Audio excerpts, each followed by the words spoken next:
Hello and welcome back. It's Rev here.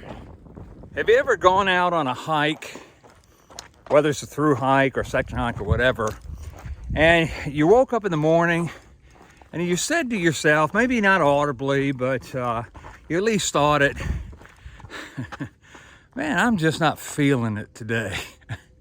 And you just lack a lot of motivation to get up out of your tent and get going on the trail. Well, today I want to talk to you about how to stay motivated.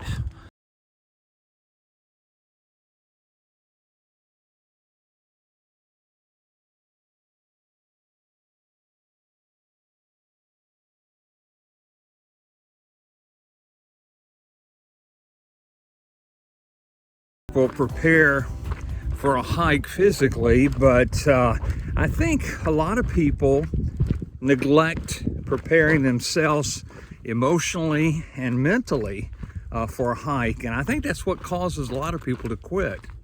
But a lot of times, for a various number of reasons, you just don't feel motivated, just don't feel like getting out of the tent in the morning and go hiking. And sometimes you just have to play what I call Jedi mind games on yourself. You're not tired. I am not tired.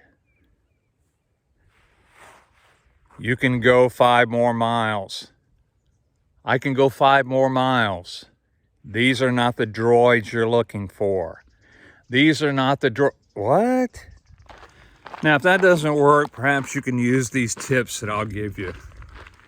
Now, when you get up in the morning and you don't feel motivated to get out of the sleeping bag or quilt and get on the trail, just realize that one day you may not be able to do what you're doing now. One day you may be incapacitated. One day maybe age will catch up with you and you won't be able to do a through hike or section hike or just a little day hike.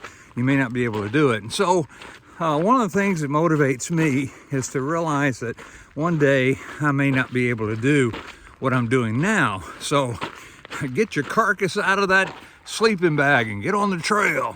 8 months after I completed the Pacific Crest Trail, I had a heart attack. And I was in the best shape of my life. But I just had some blocked arteries and it stopped the blood flow from going to my heart. And I thought I was finished hiking. I thought I was gonna have to hang up my hiking boots. But after putting stents in those blocked arteries and clearing out all that plaque, I was able to get back on the trail again and go hiking.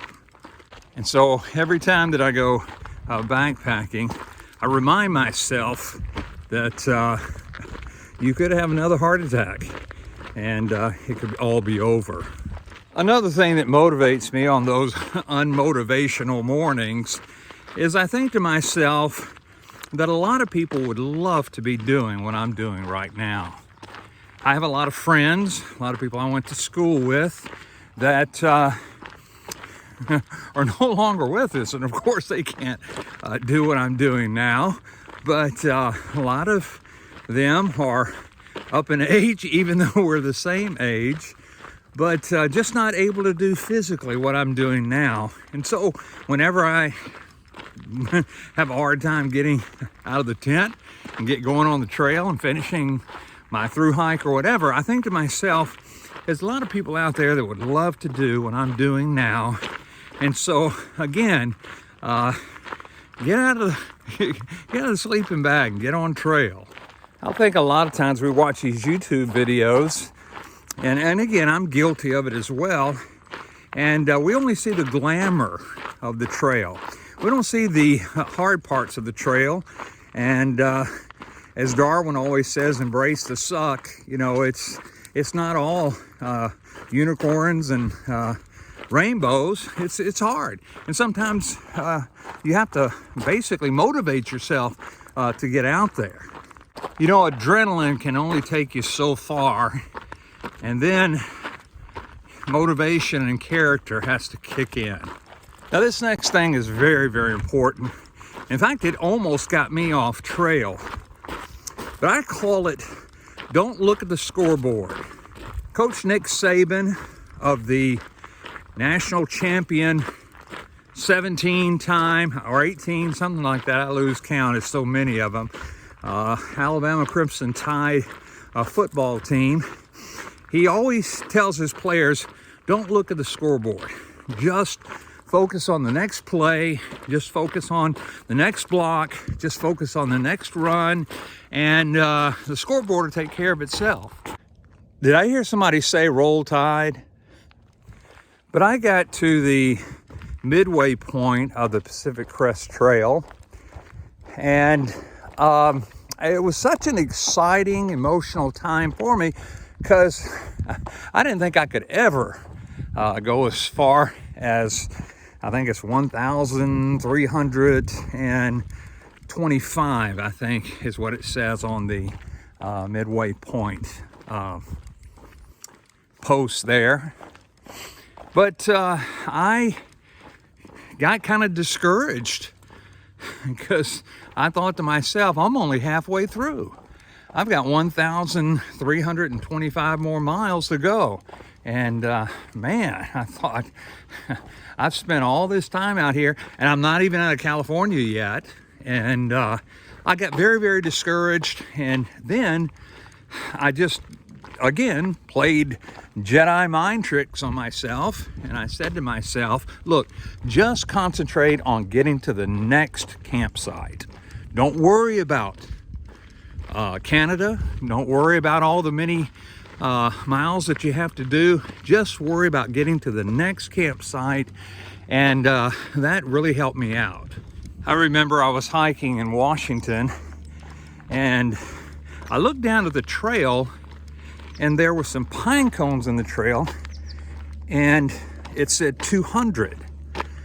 And so I laughed. I thought to myself, I think they probably maybe forgot to put the other zero on there. There's at least 2,000 and something more miles to go. I had just forgot about how many more miles I had to go to get to Canada, and it hit me. I looked down again. I thought, that's not 2,000, that's 200. And I said to myself, that is a mile marker for southbounders. And then I was just overwhelmed with the fact that I only had 200 more miles to go to the end of my through hike. And so I had just forgotten about how many more miles that I had to go, how many miles I did. And all I was concentrated on is the next campsite, the next campsite, the next campsite. And then all of a sudden I realized I'm almost there. But it wasn't until I had forgotten about looking at the scoreboard that helped motivate me to keep on keeping on. So don't worry about the score and just worry about getting to the next campsite.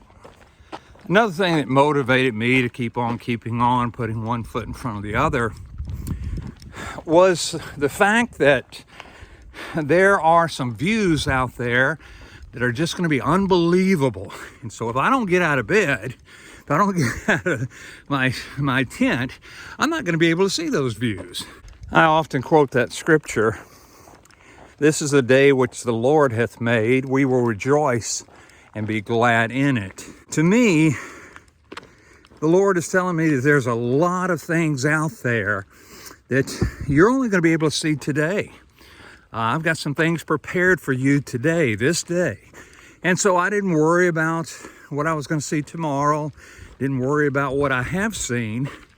I just wanted to get out of the tent and go see some things, a lake, a mountain, a snake, or whatever. See what the Lord had for me on that day. And so again, one of the things that will motivate you to keep on keeping on is to realize that there's some views out there that if you don't get out of bed, you're never going to see them. Another thing that helped motivate me to get going in the morning was to realize that you're not going to make it to the end of your hike if you're laying in bed. You're gonna have to get out. You're gonna have to hike. If you're gonna make it to Katahdin, if you're gonna make it to Canada on the PCT, if you're gonna make it to Canada on the CDT, you've got to hike. You got to get out. Otherwise, the miles aren't going to come to you. You're going to have to go to them. The thing that motivated me the most on my through hike of the PCT was the idea of finishing the trail, of completion. I wanted to get finished. In fact, I realized that the more miles that I did, the quicker I'd get to go home. You know, you ought to do what your mom used on you when you were growing up, and as far as eating your carrots and your peas were concerned, you're not getting out of that chair. You're not getting out of your high chair until you eat all your food. So just tell yourself, you're not going to go home until you finish this trail. That'll help you get motivated. And then the last thing that I want to give you, and I'm sure there's more motivational thoughts that I could come up with, but this last one I want to give you is just simply take a break. What I mean by that is don't quit. I'm not saying quitting. I'm saying take a break. If you maybe had a bad night, maybe you didn't get enough sleep the night before. Maybe you tossed and turned all night. Maybe a bear came into camp and set up his tent about 100 feet from you and kept you up all night. His snoring kept you up all night. Then just take a break. In other words, maybe halfway through the next day, just lay down on the trail, get off the trail for a little bit, and just take a nap and just sleep for a little while. Sometimes just taking a nap will motivate you to keep on keeping on. Now, you may have to take longer than just a nap, and that's what zeros are for. Sometimes just the fact of me getting into town, being able to take a shower, get some town food, or what I call real food, and be able to wash your clothes and smell halfway like a human. Sometimes that would motivate me to keep on. And then you may have to take more than just a zero. I remember I was only 30 miles from the Canadian border, and man, we were having the hardest time. I met two guys on the trail that if it wasn't for them, I would have never finished. And Bird and Kitchen Sink, two great guys. It had rained every day for about a week, and everything was wet and cold. And I mean, you'd get up in the morning and have to put on clothes that were cold and wet shoes and cold shoes. And man, you talking about discouraging. It was very discouraging. We got to Hart's Pass, and I set up my tent, and it was raining, and I went back to my tent, and after a little while, went back to my tent, and everything inside of it was floating. I mean, my tent had sprung a leak somewhere. And so I'll never forget going to Bird, and his girlfriend was there with her car. She had come up from Detroit, Michigan to meet him on the trail. And I went there where they were, and I said, Bird, I said, my tent is just completely wet. Everything inside of it's wet. I said, look, just leave me here and I'll finish the trail sometime later. 30 miles and I was going to quit. That's how discouraged I was. And I'll never forget, Bird looked at me and said, no, Rev, you can't quit now. He said, "You're bumming me out." I said, "I don't care." I said, "I don't care if it was 50 feet. I'm spent." And I was going to quit just with 30 miles to go. And so finally, we thought about it and decided to go into a trail town that was close by the name of Winthrop. And we had looked on the weather map, and there was a 3-day window that had some good weather that was coming in. And but we had 3 more days of rain. So we went into Winthrop, stayed there for 3 days, went back to Hart's Pass, and then went to the terminus, came back, and finished my PCT Thruhike. And so hopefully some of these things that motivated me will help motivate you when you take your hike. And if those don't help, you can always try that Jedi mind trick. If you've not subscribed to my channel, please be sure and do so. Give me a thumbs up and leave me a comment or a question down below. I'll try to get to it as soon as I can. And if you'd like to learn a little bit more about the things that I've learned about backpacking and hiking, then please be sure and click on the video on the screen. And until then, I will see you next time.